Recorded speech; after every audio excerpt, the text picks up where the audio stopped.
Singapore চিকিৎসা শেষে দেশে ফিরেছেন গণ অধিকার পরিষদের সভাপতি নুরুল হক নুরু।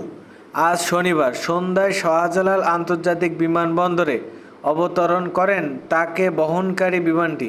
গণ অধিকার পরিষদের সাধারণ সম্পাদক রাশেদ খান জানান, নুরুল হক নুরু আইনশৃঙ্খলা বাহিনীর পিটুনিতে আহত হওয়ার পর দেশে চিকিৎসা শেষ করে উন্নত চিকিৎসার জন্য সিঙ্গাপুরে যান। চিকিৎসা শেষে আজ দেশে ফিরেছেন তিনি। বিমানবন্দরে গণ অধিকার পরিষদের কেন্দ্রীয় নেতারা তাকে স্বাগতম জানান। গত ২৯ আগস্ট রাতে রাজধানী বিজয়নগর জাতীয় পার্টি ও গণ অধিকার পরিষদের নেতাকর্মীদের মধ্যে সংঘর্ষ হয়। পরে আইনশৃঙ্খলা রক্ষাকারী বাহিনীর লাঠিপেটায় নুরুল হক নুরু গুরুতর আহত হন। এই ঘটনায় তার মাথায় আঘাত লাগার পাশাপাশি নাকের হাড় ভেঙে যায়। গুরুতর আহত অবস্থায় প্রথমে তাকে ইসলামী ব্যাংক হাসপাতালে নেওয়া হয়। পরে চিকিৎসকদের পরামর্শে তাকে ঢাকা মেডিকেল কলেজ হাসপাতালে হস্তান্তর করা হয়। মেডিকেলে তিনি প্রায় 18 দিন চিকিৎসা নেন।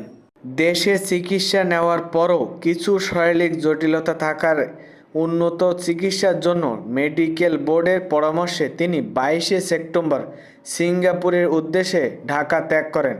সিঙ্গাপুরে তিনি মাউন্ট এলিজাবেথ হাসপাতালে চিকিৎসা গ্রহণ করেন এবং সেখানে মোট 12 দিন অবস্থান করেন।